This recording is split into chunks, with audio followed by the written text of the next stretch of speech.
Roberto Chicas faces reconstructive surgery for the fractures he suffered to his face during an unprovoked attack by his Uber driver. The driver, 26-year-old Patrick Calaja, allegedly picked up the victim and two of his friends from outside a bar after a fun night of drinking. However, what the three had thought was going to be the ride home at the end of the night turned into a tragic event that would extend their outing all the way into the morning. Once on the road, the passengers noticed that the Uber driver Calaja appeared to be driving a longer than necessary route. This subsequently meant they'd have to pay a larger bill at the end of the trip. When the passengers spoke out against Calaja's not-so-clever trick, he became enraged and sparked a heated dispute. After a while, Calaja became so irritated he stopped his car in the middle of an intersection and forced the trio out of his vehicle. Once the victim was out of the vehicle, Calaja struck him on the side of his head with a hammer and then sped off. When police arrived, they reportedly found Roberto Chicas slipping in and out of consciousness, lying face down on the sidewalk, suffering from severe fractures and trauma to the head. Calaja was later arrested at his home in Pacifica. While on trial in the San Francisco Superior Court, Calaja pleaded not guilty to the charges of assault with a deadly weapon and battery with serious bodily injury. He is currently free on a $125,000 bail.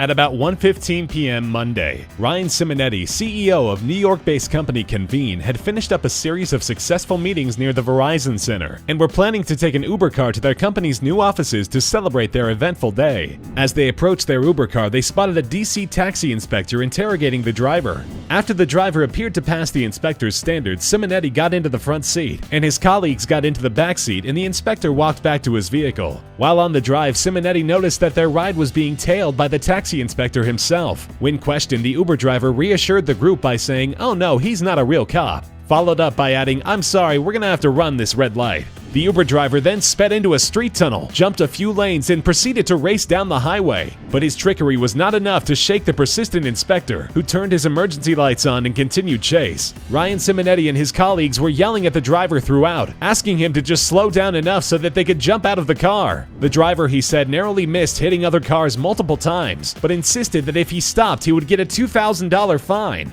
It was like an episode of Cops, Simonetti said, who according to him was only able to stop the Uber driver by telling the driver, "Here's two options. You take this exit or I'm going to knock the side of your head in. If we crash, but you're gonna kill us anyway." The driver pulled onto an exit ramp. The taxi inspector had been following the car pulled ahead of the Uber car so the driver couldn't pass. The three passengers hastily made their escape, and the Uber driver turned around and went the wrong way up the exit ramp. However, he didn't make it far before being stopped by actual police officers. If the inspector discovered the driver was making an unauthorized pickup, the Uber driver could have had his car impounded and faced a fine, though not one as steep as $2,000. The Uber driver's misinformation paired with the surprise inspection caused his knee-jerk reaction, which led to the car chase. Instead, if the driver simply would have showed he was there because the passengers had ordered him through the app, he likely would not have faced any repercussions. An Uber driver taking a man from Philadelphia to New York was given quite a rude awakening when he asked one of his passengers to relieve him from behind the wheel so he could catch up on some long-needed sleep, only to be jolted awake to find the passenger had crashed and totaled the car while fleeing police. Juan Carlos hired Uber driver Corey Robinson to take him back to a college in Herkimer, New York. Once they were about 2 hours into the trip, a sleepy Robinson asked Carlos to take the wheel of his 2016 Hyundai Sonata so that he could grab a quick nap. Police said Carlos had willingly agreed to drive without a valid license, but Robinson claimed he was shown a Pennsylvania license with Juan Carlos' name on it, so he trusted him to drive. State troopers monitoring traffic speed on Interstate 81 attempted to pull over Carlos after clocking him going 86 miles per hour in a 65-mile-per-hour zone. Robinson said that after napping for less than an hour, he suddenly awoke from the speed of the car, believing the car was leaving the ground. Any and all attempts to stop the car by the troopers were flaunted when Carlos gunned it instead. Carlos eventually lost the cops, but soon lost control and plowed the car into a guardrail in the town of Colesville. Corey and Robinson, who suffered minor injuries from the crash, were then taken into police custody. Robinson was released without charges, while Carlos was charged with unlawfully fleeing a police officer in a motor vehicle in the third degree, driving without a license, and several other traffic violations.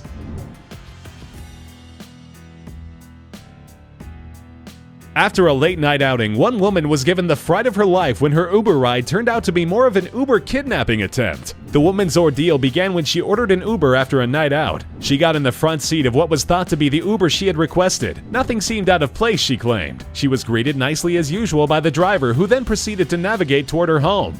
Halfway home, the nice ride took a deadly turn when a man hiding in the back, who the lady had not previously noticed, attempted to wrap a rope-like object around her neck, tightening it with what can only be concluded as an attempt to strangle her. The woman thought quickly, throwing the side door open and hurling herself out of the moving vehicle. After suffering serious injuries, including a severely sprained ankle, she had to walk the remaining extra kilometers back to her estate, where she was able to call her son in emergency services. It was later learned that the men who gave her a ride were in no way associated with Uber, leaving police without any leads, with the men still roaming free.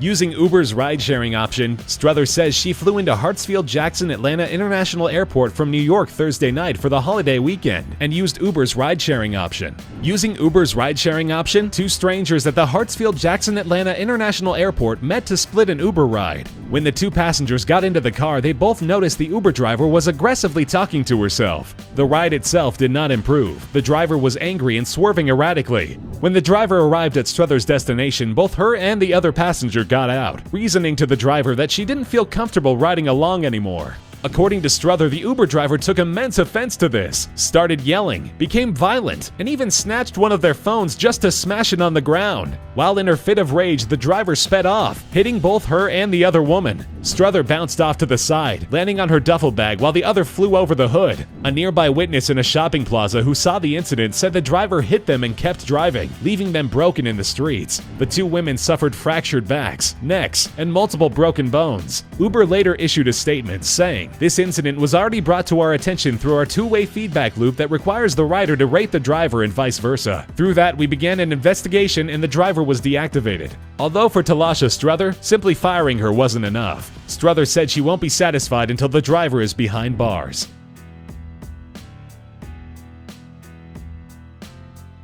Officers responded to reports of a male driver striking two people in the Greater Toronto area. 42-year-old Mohammed Mahbub al-Hakeh was arrested at the scene and charged with one count of assault. The next day, one of the victims posted a video to YouTube, which clearly captures Hakeh's aggressive assault toward at least one of the three women involved. It begins with gut-wrenching screams from a woman being violently pulled out of the passenger seat of a car by a man, who slams the car door behind her. The voice of another woman, likely filming the incident, confronts the driver, while a third woman is heard calling police. Mariah Mughal, the woman featured in the video, said she, her two friends, and an 11-year-old girl ordered an Uber around 6:30 p.m. from her downtown condo, with the intentions of taking the group out to a restaurant. Once they all loaded into the car, Mughal said she tried to direct the driver to take an alternate route in order to avoid traffic. Mohammed Hakeh begrudgingly followed their instructions, but not before shouting racial and sexist slurs at the women. During the ride, he became progressively angrier, while complaining about how much money he was losing as a result of taking this detour. Blinded by his anger, Hakeh accidentally passed the correct address by a few blocks, and upon realizing his mistake, told them to get out. After a brief exchange, Mughal caught the driver taking their picture as they exited the car, and got back inside to confront the man. The driver, who prior to this was ecstatic with rage, became quiet, calmly walked over to the other side of the vehicle and physically beat her in an attempt to remove her from his car. Mughal's friends were able to capture the assault on camera right as the driver got out. He dug his fingernails in her arm, ripped her out of the vehicle, and tossed her to the ground, fracturing her finger and bruising her knees. Uber Canada said they have since removed Hakeh from their platform and have made a public statement deeming his actions as unacceptable. 27-year-old Talika White says she was dragged out of her Uber driver's minicab, punched twice in the face, and called a series of racial slurs by none other than the Uber driver himself. The driver allegedly smashed her face into the ground after she was sent flying by the second blow. The mother of a 4-year-old son told police she is unsure why he became so aggressive, but said his aggression started after a slight miscommunication over where to drop off her friend. The two women had ordered the Uber after a night out in Croydon Town Center on a Saturday night. When the ride arrived, the three agreed to make 2 stops. Apparently, the driver was polite at first, but became increasingly more rude during the journey when her friend told him he had missed the turn to her house. After finally dropping dropping off the friend, the driver then turned his aggression toward Talika White and started to insult, accusing the friend of purposefully giving him the wrong directions. Although frightened, Miss White decided to continue with the Uber ride, hoping his resentment would be contained to only verbal assault. Unfortunately, she was not so lucky. Once he pulled out front of Miss White's destination, the driver took it upon himself to help her exit the vehicle, and as expected, this was not a friendly gesture. The driver swung the door open, grabbed Miss White by her hair, and dragged her to the dirt sidewalk, where he swung a couple angry punches into her sides and face. After the incident was over, the driver ran to his car and sped off, leaving her bloody and beaten at the end of her parents' driveway. Luckily, she didn't receive any serious injuries, with the worst of her injuries being a black eye. However, the part that must sting the most is that Uber refused to refund her for the terrible journey. A 29-year-old woman in the Los Angeles area has claimed she will be suing Uber after her driver sucker punched her in the face, shattering her jaw during a heated argument, all of which she was smart enough to record on her phone. The alleged attack happened in the early hours of New Year's Day. Crystal Ortiz, the attackee, and her friend had arranged for an Uber ride after an eventful night of drinking at a Hollywood party. While on the way home, Ortiz and her friend had their conversation cut short when the driver suddenly began shouting at her due to his extreme disliking of their topic of choice. Eventually, the driver refused to reason with the two girls, calling them confrontational. At this point, Crystal Ortiz took out her phone and started recording the scenario. Eventually, the driver kicked her out of the car by punching her as hard as he could directly in the jaw. While Ortiz was dazed, the driver ran around the car and punched her in the face again, shattering her jaw. When cops arrived, the driver tried to spin a tale that Ortiz herself was the one who assaulted him, and he was simply defending himself. The cops, of course, didn't buy this for even a second, and he was promptly arrested. Ortiz had to be rushed to the hospital for emergency reconstructive surgery on her jaw. She has since made a full recovery, but has made an official statement claiming she will be pursuing civil and criminal action against both Uber and the driver. Be careful what information you relay to your driver, because you can never truly know what kind of person they are. For example, they could be an avid house burglar, which is one lesson a Denver woman was unfortunate enough to learn firsthand. 51-year-old Uber driver Gerald Montgomery picked up an unidentified Denver woman to drive her to the airport. However, on the way to the airport, the lady revealed that she would be out of town for a few days. Seizing the opportunity, Montgomery returned to her home with the intent of burglarizing her. Luckily for the Denver woman, the thief's devious plan was thwarted when he found out that the house he just illegally entered was already keeping company. The woman's roommate was home at the time. Authorities say Montgomery was unaware that the woman lived with anyone else. When he saw someone was home, he left. Not before the roommate was able to call the police. He was taken into custody the next afternoon on suspicion of attempted second-degree burglary. It was later discovered that Montgomery was previously charged with rape, kidnapping, and other charges for allegedly strangling and sexually assaulting a woman.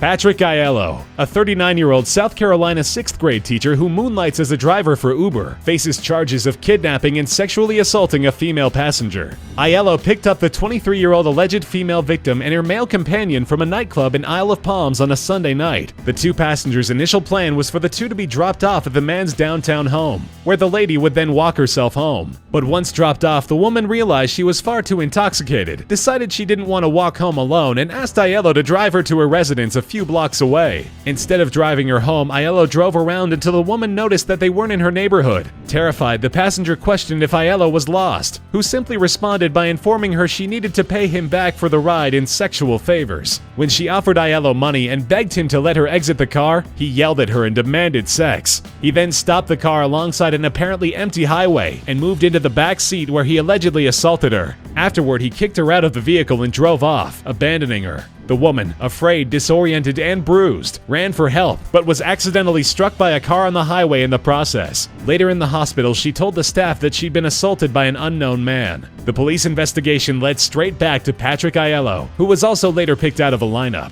Aiello, upon being arrested, did not deny that the two had been sexually active together. He did, however, deny that it was anything other than consensual. He told detectives that after the two made a casual connection through conversation, he stopped the car along the highway, then kissed the woman and performed oral sex on her before regretting his decision and kicking her to the literal curb.